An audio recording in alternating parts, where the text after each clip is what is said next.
What if the desert could feed Africa? What if a nation once dismissed as poor and dry could grow the spice that rules the world's kitchens? Could a bulb of garlic rewrite history, turning dependency into power, hunger into harvest, silence into sovereignty? 200,000 hectares of garlic. Not in California, not in China, but in the blistering heart of the Sahel, where the sun burns through the horizon and rain is a stranger. That's where Captain Ibrahim Traoré has chosen to plant a revolution. Economists called it fantasy. Western analysts mocked it. Yet, on a cracked plain outside Ouagadougou, he held up a single garlic bulb and said, "This will challenge empires. To grasp its audacity, remember this: to America, with all its machines and farmland, grows barely 250,000 tons a year. China supplies nearly 3/4 of the world. But now, the desert dares to compete. Stay with us, because this isn't just another story. It's the future our ancestors dreamed of. Subscribe and join us for an Africa that no longer bows its head." 200,000 hectares of garlic. In the middle of the Sahel. The words alone sounded absurd. In a land where people prayed for rain and buried seed after seed in dead soil, Captain Ibrahim Traoré had announced a project that even his closest advisors thought was madness. And yet, on that blazing morning in March 2025, in the capital Ouagadougou, he raised a single garlic bulb above his head and said, "This small clove will challenge empires." He didn't shout. He didn't smile. His tone was calm, but the silence that followed was electric. Farmers blinked. Journalists scribbled. Diplomats shifted in their seats. Garlic. In the desert. The question spread like fire across radios, newsrooms, and café. That day marked the birth of the Sahel Garlic Initiative, a plan to plant 200,000 hectares of garlic across Burkina Faso within 5 years. Entire stretches of desert would be turned into irrigated farms, cooperatives would be trained, pumps installed, and seeds distributed free of charge. The goal? Food sovereignty. The dream? To prove that Africa's dry heart could feed itself and the world. International reaction came fast and sharp. American analysts called it symbolic politics. Chinese media smirked that Africa's sun would roast the cloves before they sprouted. European economists dismissed it as a mirage of pride. But inside Burkina Faso, the tone was different. Villagers gathered under neem trees debating what they had heard. "Garlic," one elder asked, "in this heat, it will die."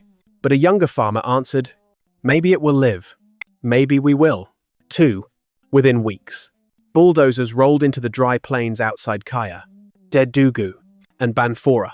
Engineers drew canals, and dusty fields began to shimmer with water for the first time in decades. Local radio broadcasted daily updates. "The Sahel is waking," they said, and when the first shoots appeared, thin green spears rising from the sand, people cried, not from joy alone, but disbelief. By the end of the first season, government scientists reported an average yield of 8 to 10 tons per hectare. Even the skeptics fell silent. At 50,000 hectares already under cultivation, Burkina Faso had produced nearly 500,000 tons of garlic, double America's entire annual output. The news reached California's Gilroy, the so-called garlic capital of the world, like a storm.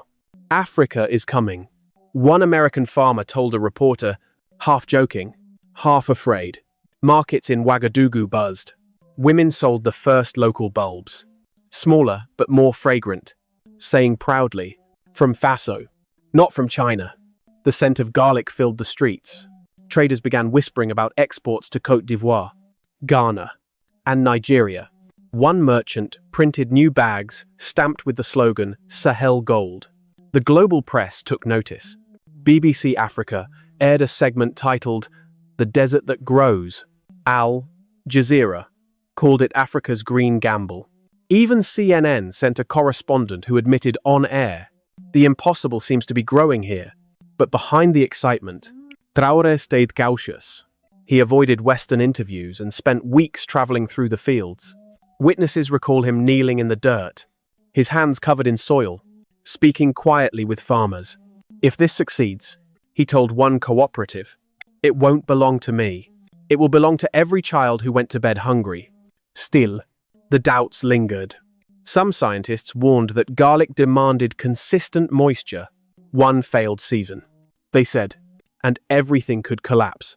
The Sahel's heat was merciless. Irrigation costs high.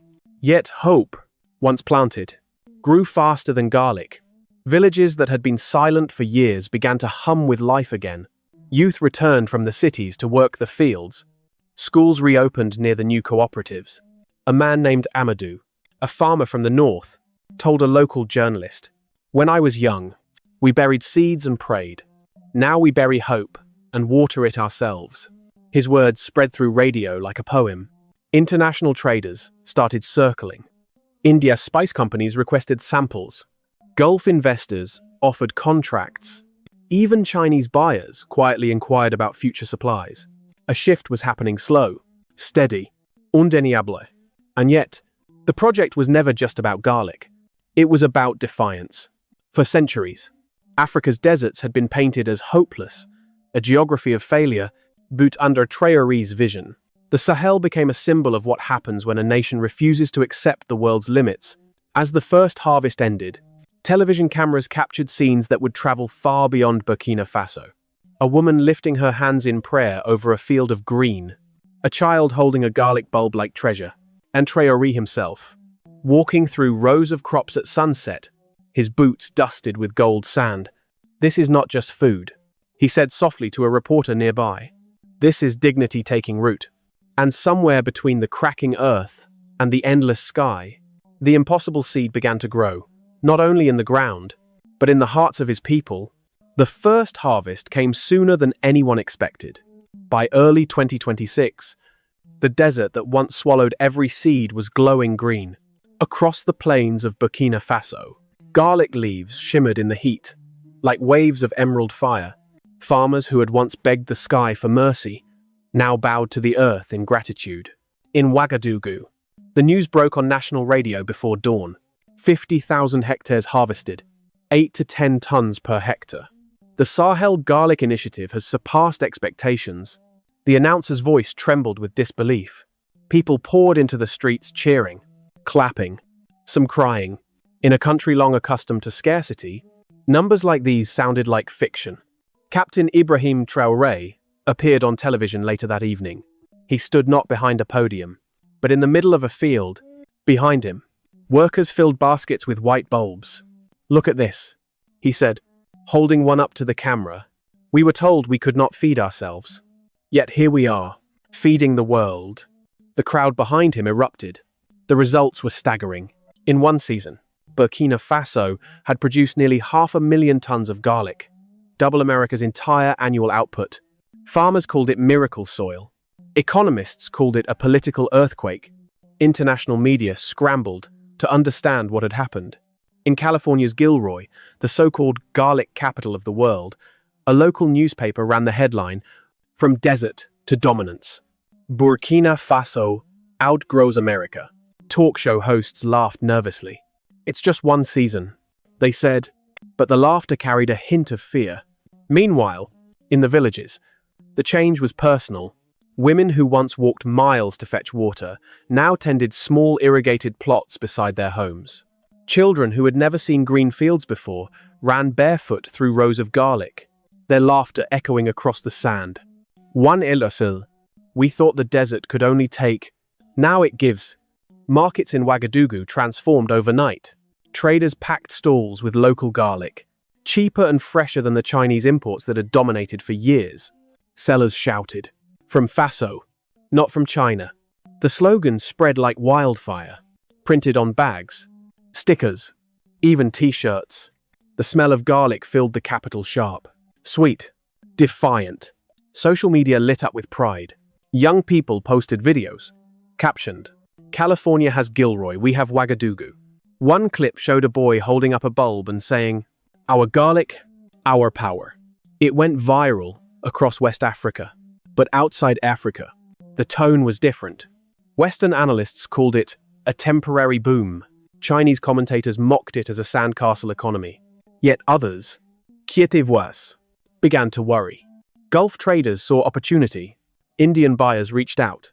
eager to diversify away from Chinese supply. Europe watched carefully.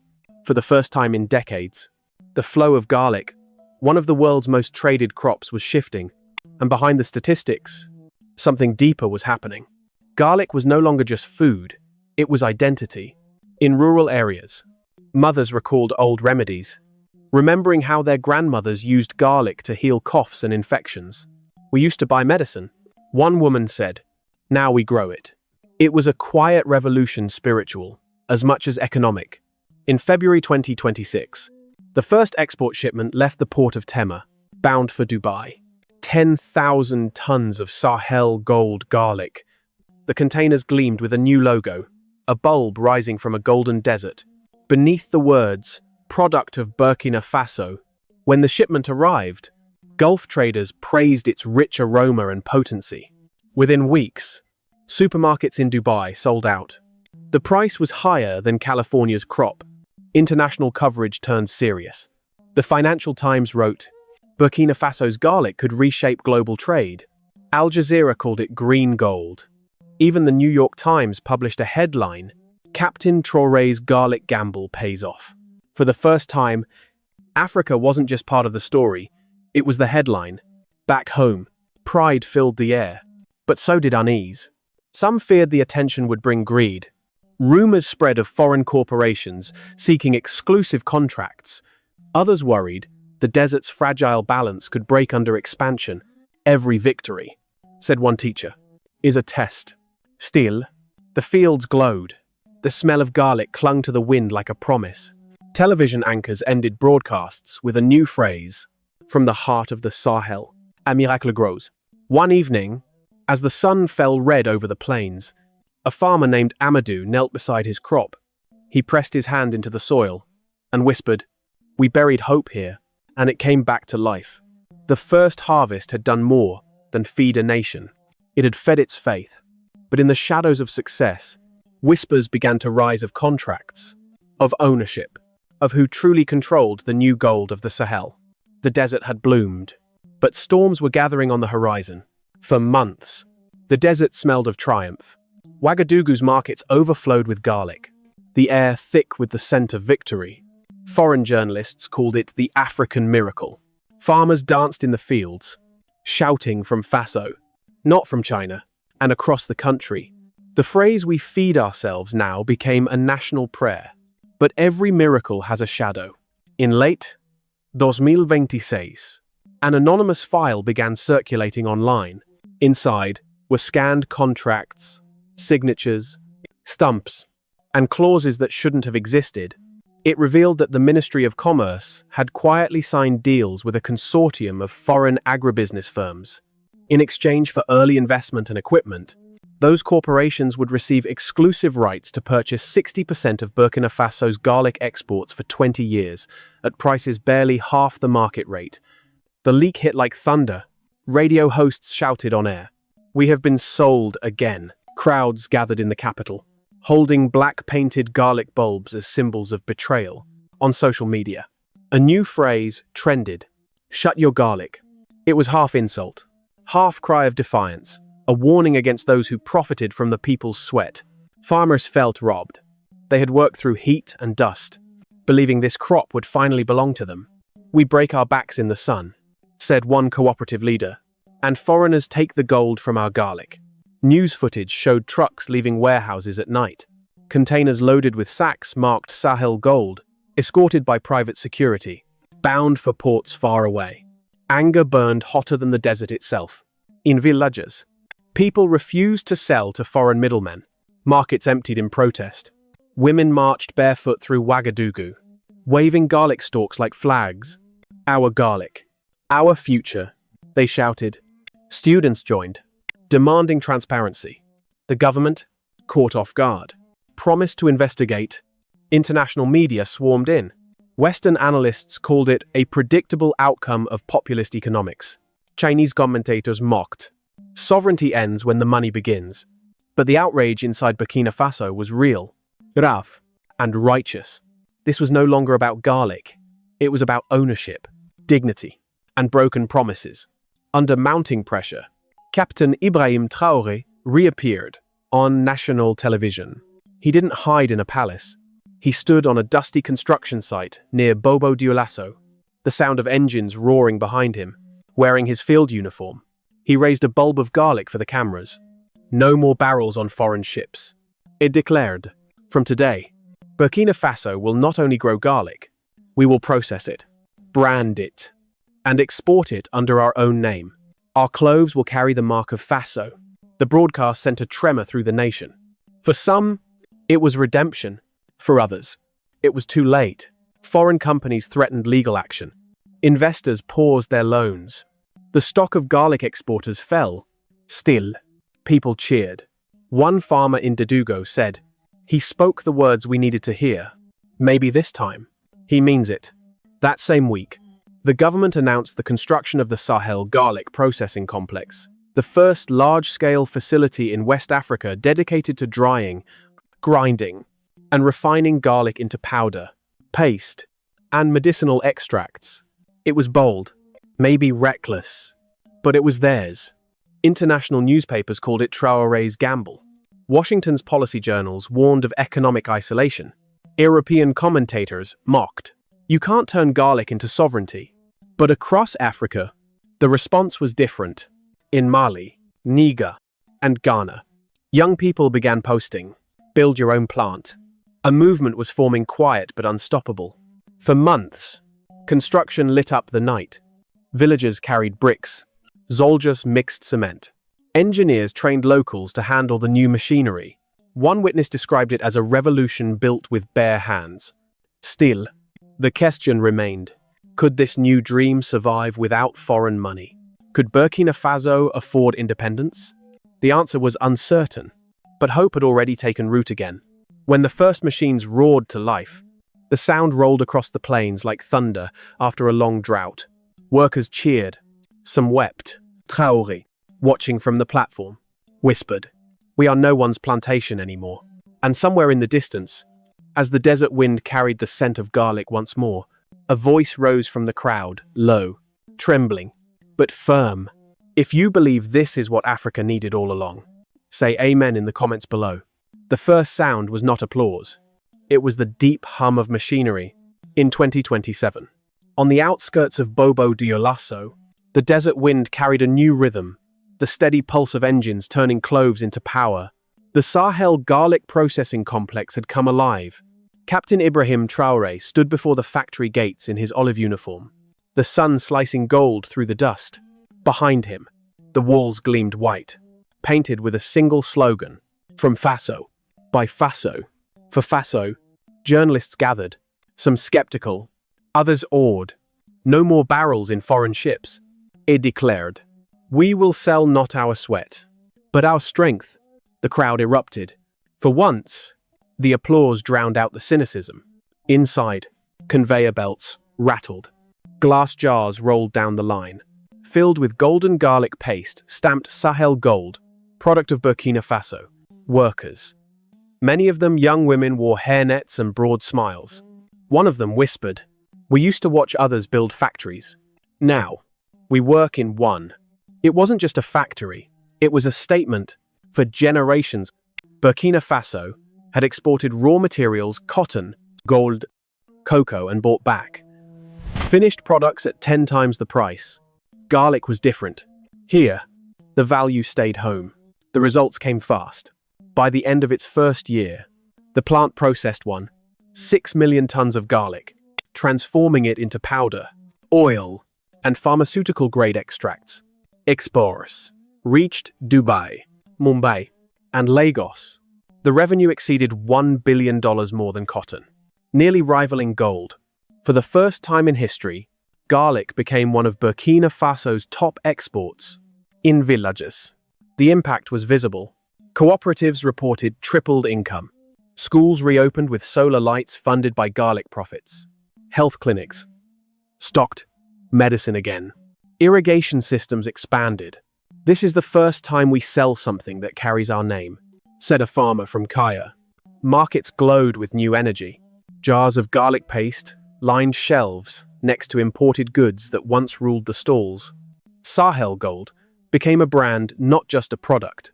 Radio jingles played its slogan with pride. It's not just spice, it's sovereignty. But success always invites scrutiny. Europe reacted first. Trade groups in France and Spain demanded stricter import checks, claiming quality concerns. French newspapers sneered, calling the project an illusion seasoned with propaganda. The European Union debated tariffs. America watched with unease. California's garlic farmers, already struggling against Chinese imports, now faced competition from Africa. The Los Angeles Times ran a headline, "From Shandong to Sahel, America's garlic dilemma deepens." Washington's lobbyists quietly discussed new sanitary standards to slow African imports. China's response was stranger still. While its media mocked the idea of desert garlic, Chinese traders began sending discreet offers to purchase large quantities from Burkina Faso's new processing plant. Irony had come full circle. The empire of garlic now seeking supply from the desert it once mocked. Inside the country, the mood was mixed, joy tempered by caution. Cooperatives rejoiced. This time, the money stays here. Women used microloans funded by garlic profits to start bakeries and soap-making businesses. Young graduates, once desperate to migrate, found work in packaging, marketing, and logistics. Ouagadougou buzzed with a sense of renaissance. But the critics returned too. Environmentalists warned that over-farming garlic could drain the fragile soil. Economists whispered that hidden investors still controlled transport and export chains. Who owns the trucks, the ports, the shipping lines? One columnist asked. If not us, then sovereignty is still an illusion. Traoré heard it all. He visited the plant weekly, speaking to workers more than ministers. One night, as cameras followed him through the factory floor, he stopped beside a row of bottled garlic oil. He turned to the lens and said quietly, "They told us we could not feed ourselves. Now they buy our harvest by the ton. They told us we could not build. Now they copy our design." The next morning, that clip aired across Africa. In Ghana, Tanzania, Nigeria, people repeated his words like a chant. A movement was spreading, not about garlic, but about pride. Build your own. Process your own. Sell your own.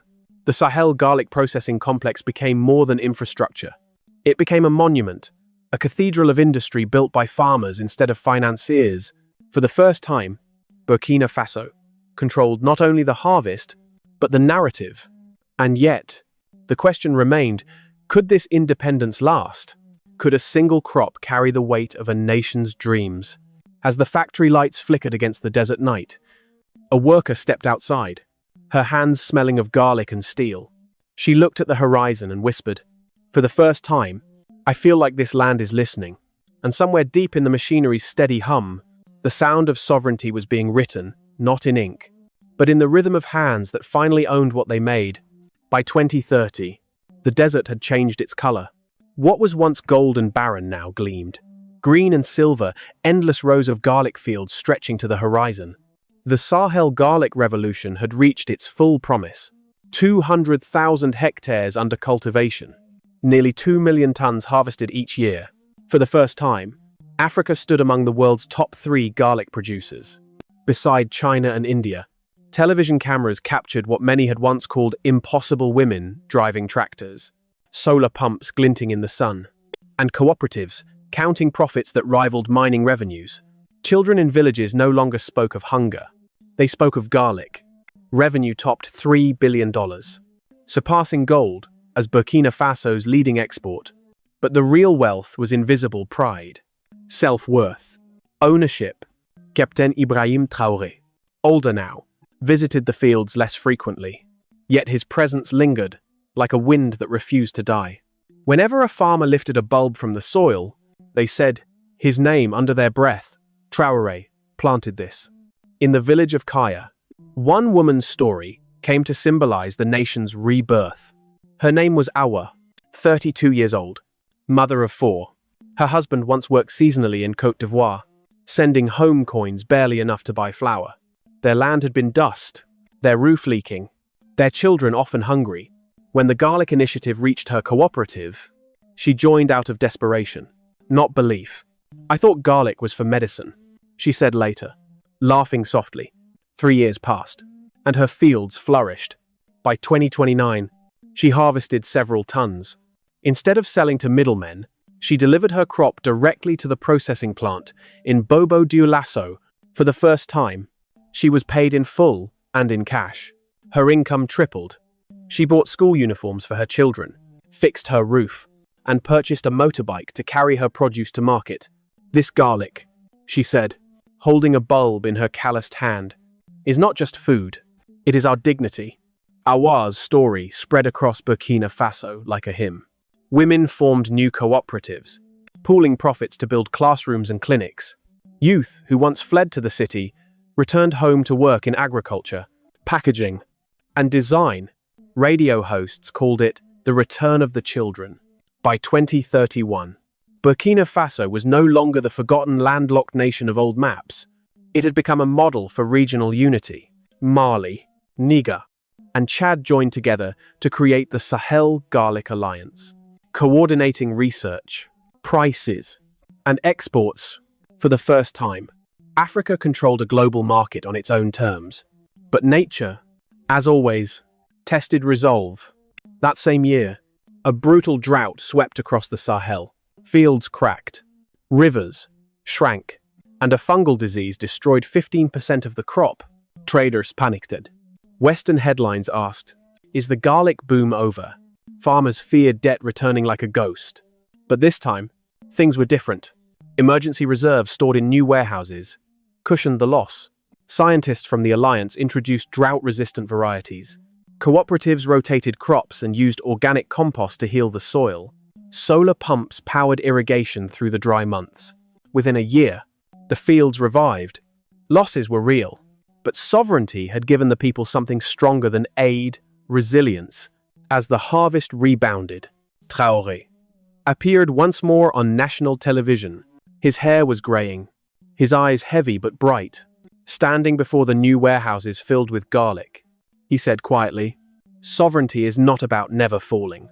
It is about standing up every time we do." The crowd watching in markets and homes fell silent. Some wept. Others raised garlic bulbs to the sky. International reaction was swift. Europe began importing Sahel Gold again, branding it organic African garlic. American supermarkets started stocking it beside California's crop. Pharmaceutical companies signed decade-long contracts for alicin-rich Sahel extract. Even China, once the sole ruler of garlic, became a customer. The monopoly had cracked. In Ouagadougou, murals appeared on walls, portraits of farmers, women, and children surrounded by green fields. The caption read, "We grew more than garlic. We grew ourselves." Still, voices of caution remained. Economists warned of dependency on a single crop. Environmentalists urged diversification. Garlic may bring wealth. One scholar said, but sovereignty needs more than one root. And yet, few could deny what had already happened. A nation once dismissed as poor had risen on the back of a humble clove. On a cool evening in late 2031, Awa stood in her field as the sun bled into the sand. Her youngest son ran past her, laughing, holding a bulb like a trophy. She looked toward the horizon, where the last light touched the earth, and whispered, "This is our oil, our gold, but it grows from the ground, not from foreign mines." The Garlic Revolution had done what no foreign loan or aid program ever could. It restored belief.